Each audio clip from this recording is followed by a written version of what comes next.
ഈ എറണാകുളത്തെ വൈപ്പിൻ മണ്ഡലത്തിലും അവകാശവാദം ഉന്നയിക്കുകയാണ് ലത്തീൻ കത്തോലിക്ക സഭ എന്നതാണ്. ലത്തീൻ സഭ നേരത്തെയും ചില സീറ്റുകളിൽ അവകാശവാദങ്ങൾ ഉന്നയിച്ചത് ന്യൂസ് 18 തന്നെ കൃത്യമായി റിപ്പോർട്ട് ചെയ്തതാണ്. എറണാകുളം ജില്ലയെ തന്നെ കൊച്ചി, എറണാകുളം നിയമസഭാ മണ്ഡലങ്ങൾക്ക് പുറമെ ആണ് ഇത്തവണ വൈപ്പിൻ സീറ്റ് കൂടി ലത്തീൻ സഭ ആവശ്യപ്പെടുന്നത് എന്നതാണ് എടുത്ത് പറയേണ്ടത്. എന്തുകൊണ്ടാണ് ഇത്തരമൊരു രാഷ്ട്രീയ സാഹചര്യത്തിലേക്ക് ലത്തീൻ സഭ പോകുന്നത് എന്നതുകൂടി പരിശോധിക്കാം. അതായത് ഈ മണ്ഡലത്തിൽ കൃത്യമായി, അതായത് എറണാകുളം ജില്ലയിലെ ചില മണ്ഡലങ്ങളിൽ, കൊച്ചി ഉൾപ്പെടെ നമ്മൾ നേരത്തെയും ഇക്കാര്യം സൂചിപ്പിച്ചതാണ്. കൊച്ചി കോർപ്പറേഷൻ പിടിച്ചതിന് ശേഷം അവിടുത്തെ മേയർ ആര് എന്നതുമായി ബന്ധപ്പെട്ട വിഷയത്തിലടക്കം സഭയുടെ ഇടപെടൽ ഉണ്ടാവുകയും അങ്ങനെയാണ് മേയർ തെരഞ്ഞെടുപ്പിലേക്ക് പോയത് എന്നതെല്ലാം അറിയാം. ഇവിടെ പക്ഷേ എല്ലാ രാഷ്ട്രീയ പാർട്ടികളോടും ആയാണ് ഇപ്പോൾ സഭാ നേതൃത്വം ഇങ്ങനെ ഒരു ആവശ്യം ഉന്നയിക്കുന്നത്. അതായത് എല്ലാവരും ഈ വിഷയം പരിഗണിക്കണം. എറണാകുളം, കൊച്ചി, വൈപ്പിൻ എന്നിങ്ങനെ 3 മണ്ഡലങ്ങളിൽ ആണ് ഇപ്പോൾ ആവശ്യം ഉന്നയിക്കുന്നത്. സമുദായ അംഗങ്ങളെ പരിഗണിക്കണം എന്ന് പറയുന്നു. ഇതാകട്ടെ പ്രത്യേക രാഷ്ട്രീയ സമ്മേളനത്തിൽ തന്നെയാണ് ലത്തീൻ സഭ ഇങ്ങനെയൊരു ആവശ്യം മുന്നോട്ട് വയ്ക്കുന്നത്. ഈ 3 മണ്ഡലങ്ങളിലും ലത്തീൻ സഭയ്ക്ക് ഭൂരിപക്ഷം ഉണ്ട് എന്നാണ് ലത്തീൻ സഭ അവകാശപ്പെടുന്നത്. ഈ 3 മണ്ഡലങ്ങളിലെയും വിജയത്തെ നിർണ്ണയിക്കുന്നതിൽ ലത്തീൻ സഭയ്ക്ക് കൃത്യമായ പങ്കുവഹിക്കാൻ സാധിക്കുമെന്നും അതുകൊണ്ട് തന്നെ സഭാ അംഗത്തെ ആയിരിക്കണം സ്ഥാനാർത്ഥിയായി മത്സരിപ്പിക്കേണ്ടത് എന്നുമാണ് സഭ ആവശ്യപ്പെടുന്നത്.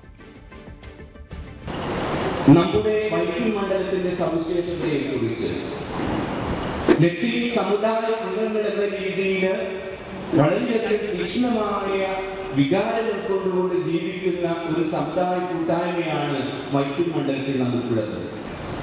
യാതൊരു സമ്മോദനം കൂടാതെ നമുക്ക് പറയാൻ സാധിക്കുന്ന ഒരു കാര്യം, വൈപ്പിൻ മണ്ഡലം ആരുടേതെന്ന് ചോദിച്ചാൽ അത് ലത്തീൻ സമുദായ അംഗങ്ങളുടേതാണെന്ന് തലമുയർത്തിക്കൊണ്ട് നമുക്ക് പറയാൻ സാധിക്കും.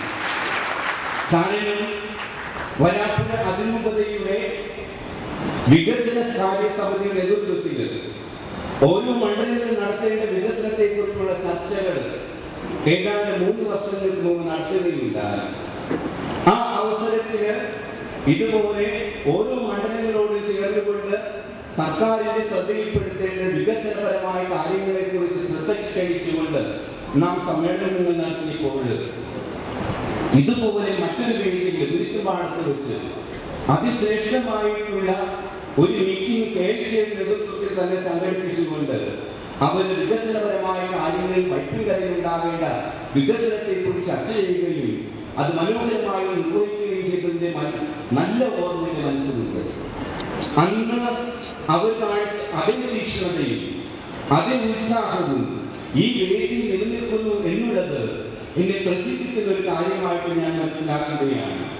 കാരണം വൈപ്പിൻകര ലത്തീൻ സമുദായത്തോട്, സാമുദായിക ആവശ്യങ്ങളോട്, സമുദായത്തിന്റെ ഉന്നമനത്തിനോട് കാണിക്കുന്ന പ്രതിബദ്ധതയാണ് ഇന്നത്തെ മീറ്റിംഗും എന്നും എക്കാലവും വൈപ്പിൻകര വച്ചു പുലർത്തുന്ന വലിയ പ്രയോജനാത്മകമായുള്ള സഭയോടുള്ള പിൻബലവും പ്രോത്സാഹനവുമാണ് ഈ വലിയ മീറ്റിംഗിലൂടെ പ്രകടമാക്കുന്നത് എന്ന് ഞാൻ മനസ്സിലാക്കുന്നു. ആയതിനാൽ വൈപ്പിൻ മണ്ഡലത്തിൽ പ്രധാനമായും സന്നിധിതരായിരിക്കുന്ന എല്ലാ ലത്തീൻ സമുദായങ്ങളോടുള്ള പ്രത്യേകമായിട്ടുള്ള പ്രണാമവും ഞാൻ ഇത്തരത്തിൽ അർപ്പിക്കുകയാണ്. പ്രിയപ്പെട്ട ഒരു കവിവാദം ഓർക്കുകയാണ്. വരാപ്പുഴ അതിരൂപതയുടെ സഹായ മെത്രാന്റെ വാക്കുകളാണ്. ബിഷപ്പ് ആന്റണി വാലുങ്കൽ ആണ് ഈ പ്രതികരണം നടത്തിയിട്ടുള്ളത്. ഇപ്പോൾ ഡാനി ചേരുന്നുണ്ട്. ഡാനി, സഭയ്ക്ക് സ്വാധീനമുള്ള മണ്ഡലങ്ങൾ എന്നതിൽ തർക്കമൊന്നുമില്ല. പക്ഷേ അപ്പോഴും ഇങ്ങനെയൊരു ആവശ്യം, അതായത് നേരത്തെ നമ്മൾ ഇതുമായി ബന്ധപ്പെട്ട വാർത്തകൾ പ്രേക്ഷകരുമായി പങ്കുവെച്ചതാണ്. അവിടേക്കാണ് മറ്റൊരു മണ്ഡലം കൂടി ആവശ്യപ്പെടുന്നത്. എന്തുകൊണ്ടാണ് സഭ ഇത്തരത്തിലൊരു സമ്മർദ്ദം ശക്തമാക്കുന്നത്? ഈ സമ്മർദ്ദം ആരെയാണ് കാര്യമായി ബാധിക്കാൻ സാധ്യത?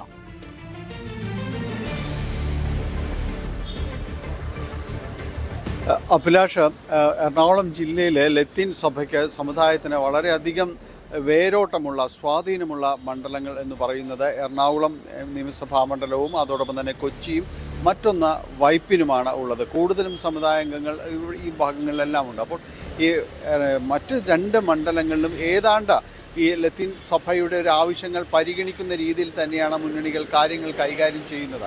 അതിപ്പോൾ ഇടതു മുന്നണിയാണെങ്കിലും അതോ UDF ആണെങ്കിലും എല്ലാം ഈ രീതിയിൽ തന്നെയാണ് പരമാവധി കൈകാര്യം ചെയ്തുകൊണ്ട് മുന്നോട്ട് പോകുന്നത്. BJP ആണെങ്കിൽ കൂടി NDA ആണെങ്കിൽ കൂടി ഈ രീതിയിലൊരു സ്ഥാനാർത്ഥിയെ കണ്ടെത്താനുള്ള ശ്രമങ്ങളും അവരും പലപ്പോഴും നടത്താറുണ്ട്. അപ്പോൾ ഏതായാലും ഈ രണ്ട് മണ്ഡലങ്ങളിലും അവരുടെ ഒരു പാർട്ടി ഇതിൻ്റെ സഭയുടെ ഒരു അതീശത്വം ഏതാണ്ട് അത് അംഗീകരിച്ച രീതിയിൽ തന്നെ പോകുമ്പോൾ മറ്റൊരു ക്ലെയിം കൂടിയാണ് ഇപ്പോൾ പുതുതായിട്ട് മുന്നോട്ട് വയ്ക്കുന്നത്. അത് വൈപ്പിനാണ്. വൈപ്പിനിൽ ധീവരസഭയ്ക്കും അതോടൊപ്പം തന്നെ ഈഴവ സമുദായത്തിനും ഒപ്പം ലത്തീൻ സമുദായത്തിനും എല്ലാം തന്നെ ഏതാണ്ട് പ്രാതിനിധ്യം ഉള്ള ഒരു സ്ഥലമാണ്.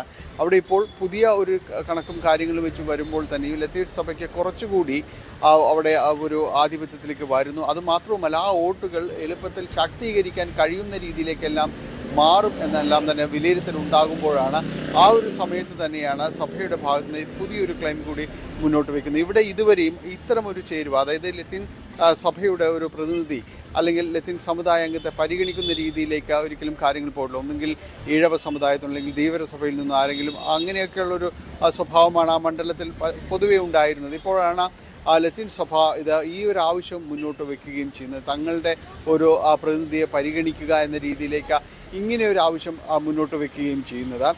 ഇതിൽ കൂടുതലും പെട്ടുപോകുന്നത് UDF തന്നെയാണ്. കാരണം ഇപ്പോൾ എറണാകുളമാണെങ്കിലും അതോടൊപ്പം തന്നെയും കൊച്ചിയാണെങ്കിലും എല്ലാം ഇനി ഒരു സ്ഥാനാർത്ഥി നിർണയത്തിലേക്കടക്കം കാര്യങ്ങൾ ഇടതുമുന്നണിക്ക്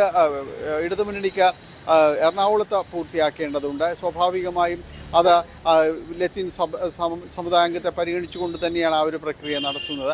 പക്ഷേ UDFന് കൊച്ചിയിൽ ഇതിപ്പോൾ ഇതൊരു വലിയ സങ്കീർണത സൃഷ്ടിച്ചിട്ടുണ്ട്. സഭയുടെ ഈ ഒരു ആവശ്യം സൃഷ്ടിച്ചിട്ടുണ്ട്. അവിടെ DCC പ്രസിഡന്റ് മുഹമ്മദ് ഷിയാസിനെ മത്സരിപ്പിക്കാനുള്ളൊരു നീക്കം നടക്കുമ്പോഴാണ് സഭ പരസ്യമായിട്ട് തന്നെ അവിടെ ഇത്തരം കാര്യങ്ങൾ ആവശ്യപ്പെടുകയും ചെയ്തത്. അതിന് പുറമെയാണ് ഇപ്പോൾ ഇവിടെ വൈപ്പിനിൽ അങ്ങനെയൊരു ആവശ്യവുമായിട്ട് മുന്നോട്ട് വരികയും ചെയ്യുന്നത്.